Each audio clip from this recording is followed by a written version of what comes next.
When we last left off, the group had dealt with the aftermath of their encounter with the mechanical spider Kael'thrax, and answered questions for Inquisitor Barnabas Blastwind. Flizzy revealed to the characters and Barnabas the true nature of the Hidden Workshop, as a clinic for the Warforged. And although not illegal, the operation would bring unwanted attention from House Cannith and possible negative emotions from the populace of Sharn. The group revealed to Barnabas that Samael was still in the shop and asked if they could retrieve him. Barnabas agrees after some convincing, as long as he's allowed to ask the Paladin a few questions. The Inquisitor then takes Nicholas aside and thanks him and his companions for assisting in this case, referring to the heavy workload waiting for him back at his office. He then asks the party to meet him tomorrow morning in his office in Ambassador's Towers. The party bid him farewell and head off toward Gelf's Tavern, the House of Cheddar.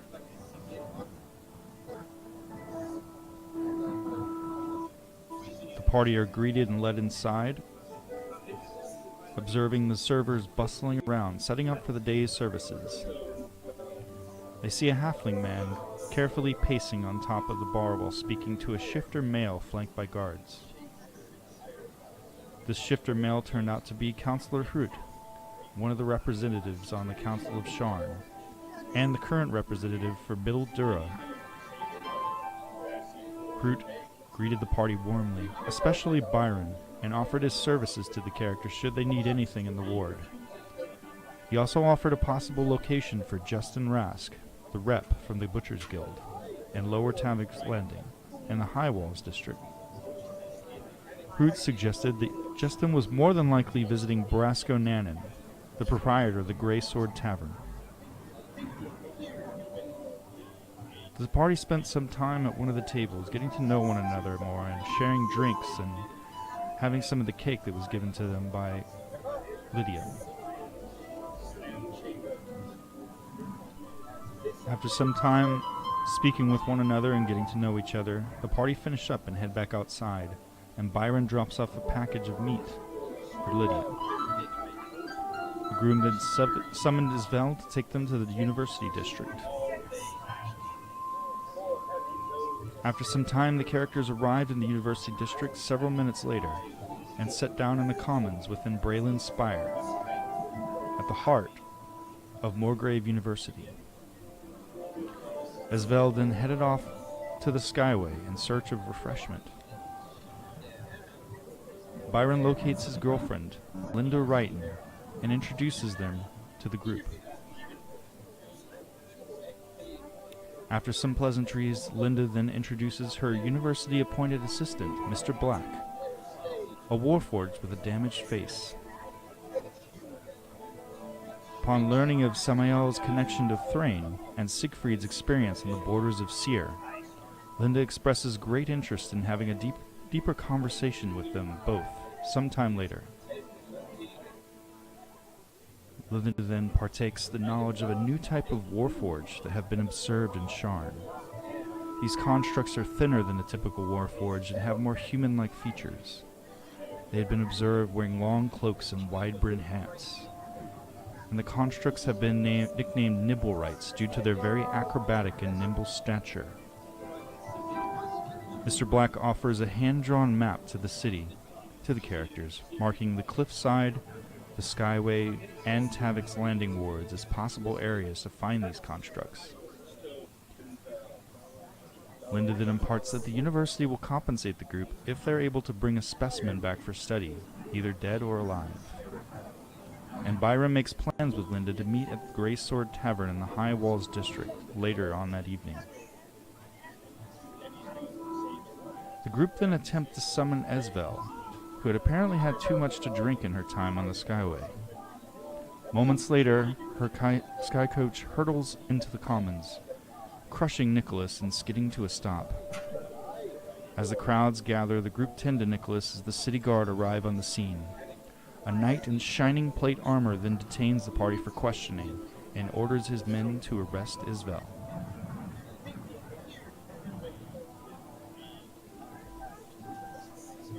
All right, all of you, if you have any weapons, get them out now.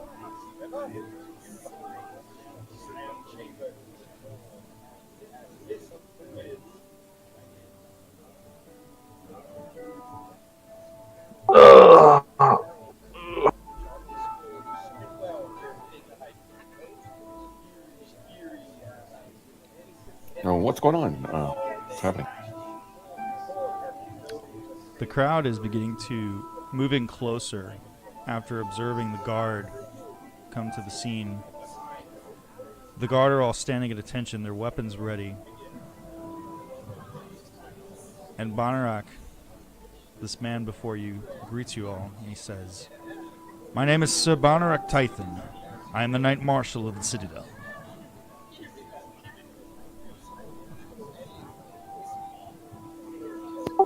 You're from the Citadel? Yes. You saw what happened, did you not? No, I heard what happened. I heard the ruckus from across the ward, and I was summoned here. So someone better start talking. I got you. I'm sorry. One of you said that this woman over here was the cause of this ruckus, that she crashed her skycoach. Yes, she was. So what happened was this woman was, well, we hired her for the day to take us around the area, but well, I guess she went off to get lunch and got drunk, and we called her back, not knowing she was drunk, and then she decided to faceplant my husband right here. Are you all right, Nicholas? Never been better. And Zara lays down her warhammer on the ground.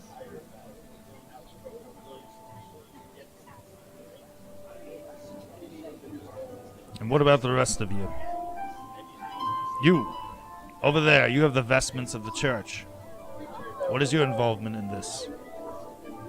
He then gestures towards Samael. I'm sorry, what was that? So Bonarak has pointed out and gestured over towards you, and he asks you what your involvement in this is. I was just a bystander, sir. I was sitting here watching, and next thing I know, the car was crashing down. Are you with this lot? Yes, I am. Let's see. A paladin. A healer. You look like a bit of a sneaky type. And you over there. He gestures over towards Byron. Yeah, you need me? You seem familiar to me. What is your name? Well, I'm Byron. Byron. Byron Winter. You hail from the city? Well, of course I do. Is what this woman and these men say true? Of course it is. Where would they lie? I don't know. All I see is damage to the commons. I see this man here, half dead.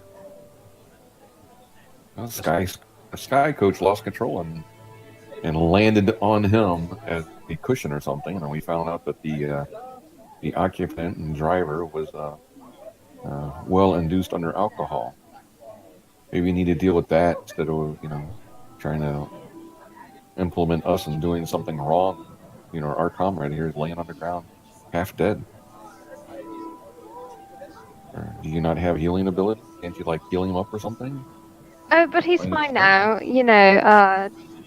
Siegfried and I, we tended to him. He's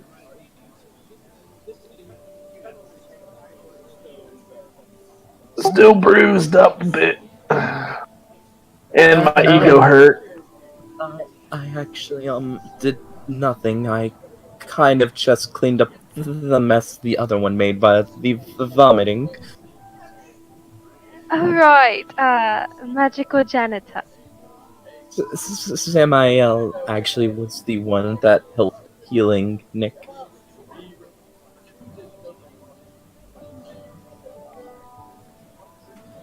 So Bonarak looks around at each of you, and he then gestures to his men.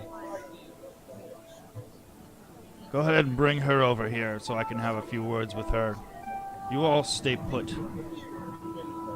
And he wanders off a couple of yards away, and you watch as Isvel is now clamped in irons, is now being led over to him and beyond the crowd, and the crowd just kind of swallows them up so that you can no longer see them.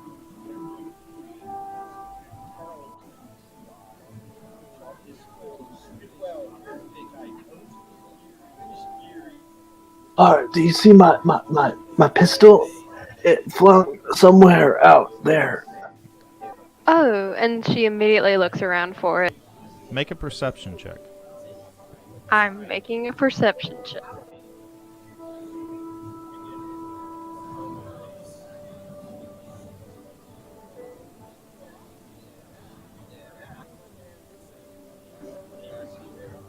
What do I see?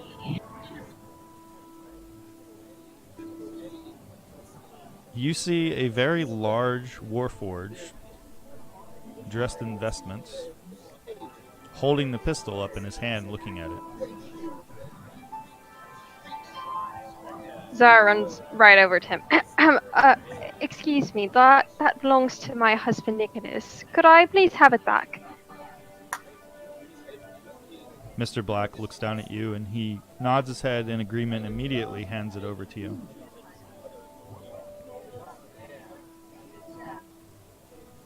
Back to Nicholas and puts it on the ground beside him. Yeah, but I think they want our weapons in sight.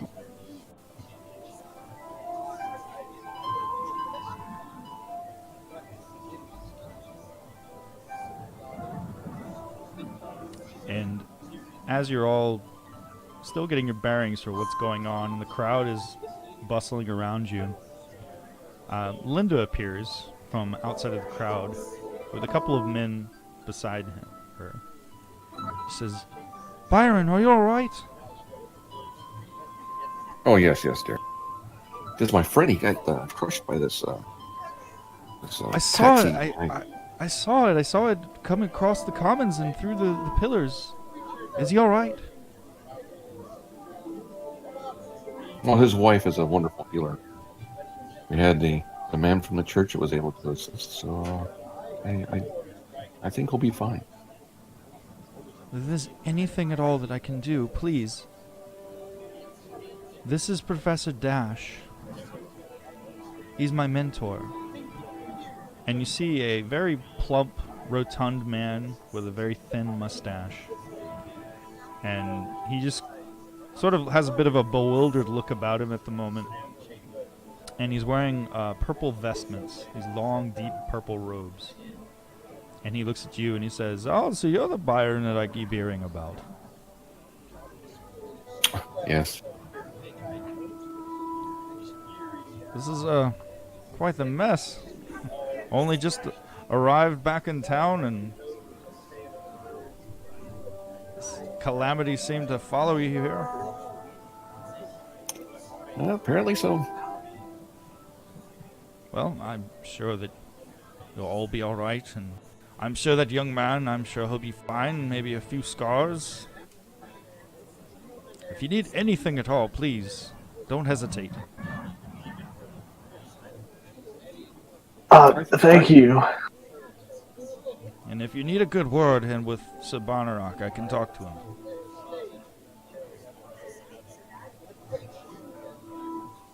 Yeah, tell him to stop busting the ball. Oh, never mind. Well, we'll let the janitorial services attend to this mess, and let me know, Linda, how it turns out. It was nice meeting you. And Good news. Rotund man turns around immediately, starts heading away, and he snaps his fingers twice.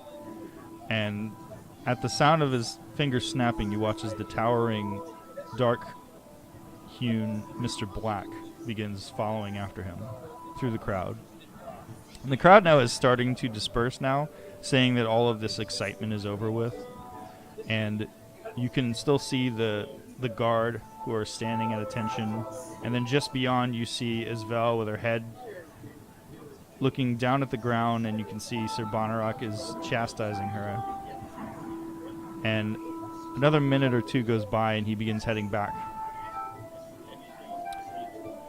Well, seems like you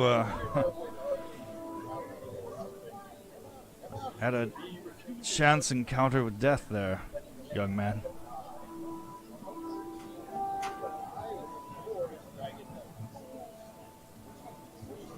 Yes. This woman says that she's been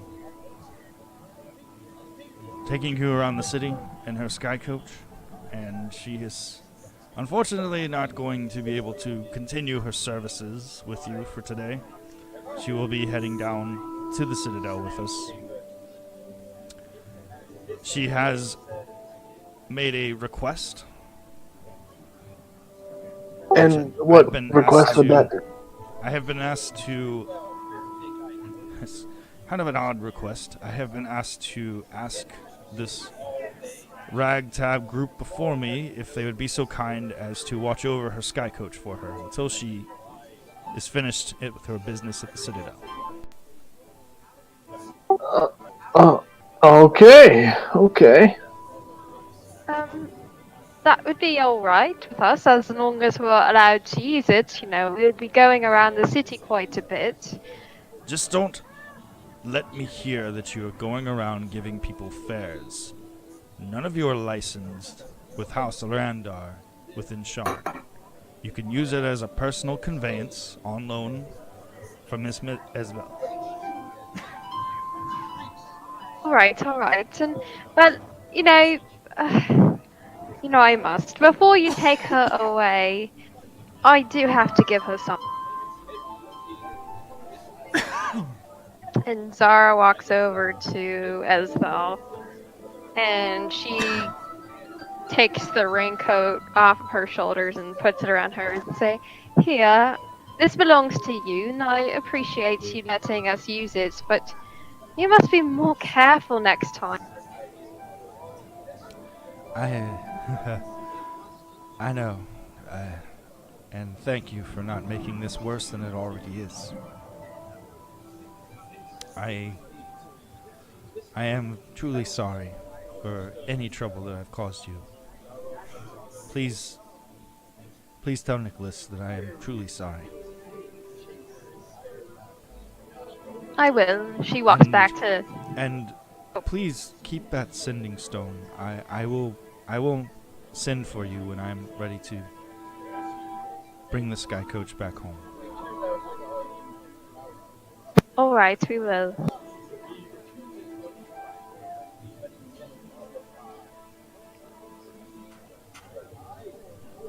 Zara walks back to the group. So, where are we going now?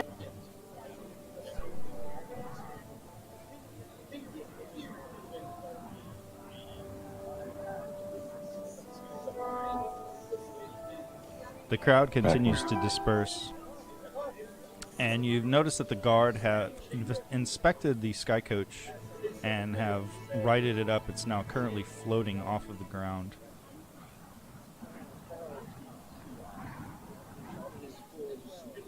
Well, I guess this makes for convenient travel. Where were we going next? I can't quite remember with all this going on. Can anyone even fly this thing?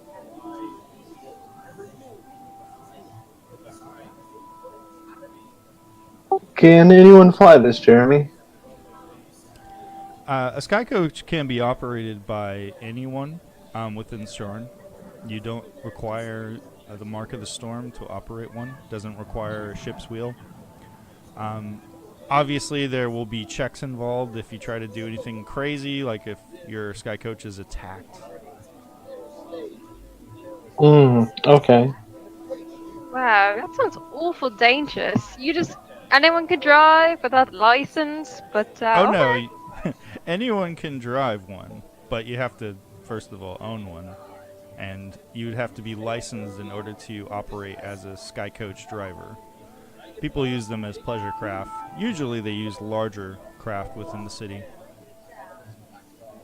And of course, House Lorandar has a fleet of sky coaches that go throughout the city, and they're all designated with the sigil of House Lorandar, which looks like tentacles within a sigil. The mark of the storm. This sky coach, however, does not appear to have any markings on it whatsoever. So it's private. It appears to be so.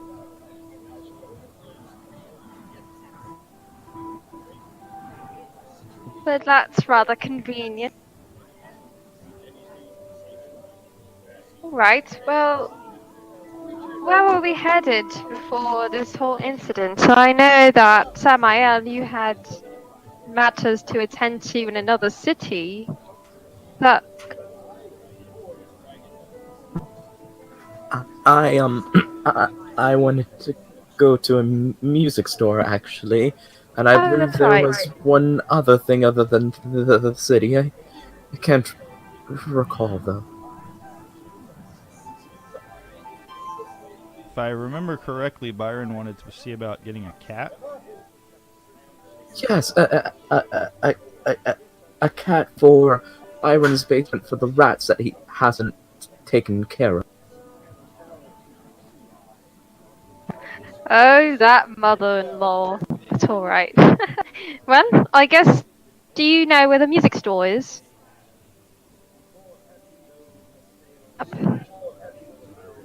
We have many maps right now. Actually, I think at least 3 or 4 of us have. Byron would know that over in Upper Dura there are many shops above the bazaar in a district called Redstone.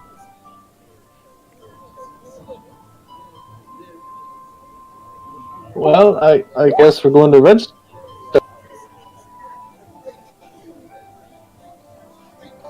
Alright, and Zara goes ahead and hops right onto the sky coach. So, who's driving?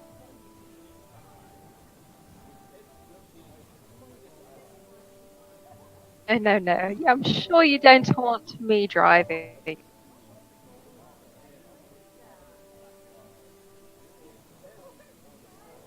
I'm good at healing, not operating. I'm not very good at much nowadays, it would seem. I don't know if I could handle the quick choices that one would need right now. I believe in you, Siegfried. I bet you could do it. I bet you could.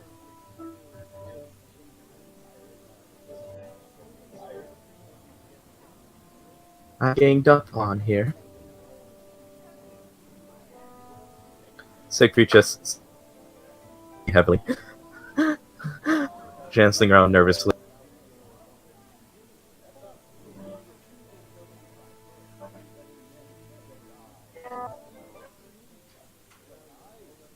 Byron, if you know where we're going, maybe you're the best to.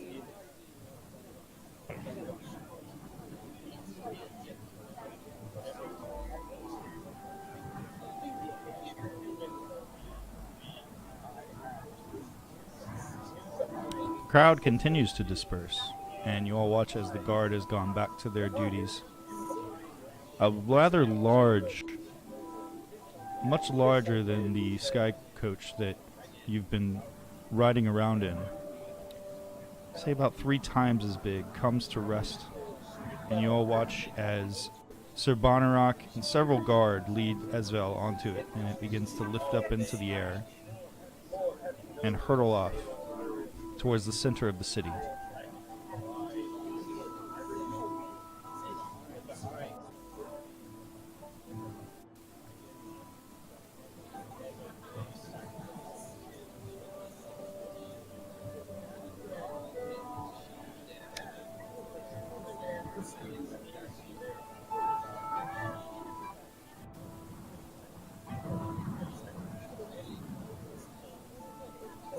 Byron, do you know the way?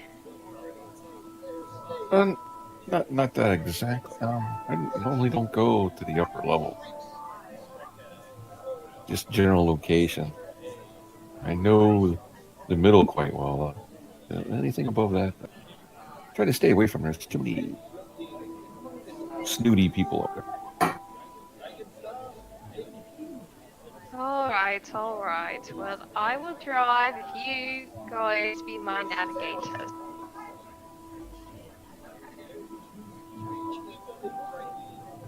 Byron, aren't you trying to be at the top one day? No. That's not my goal. Not at all.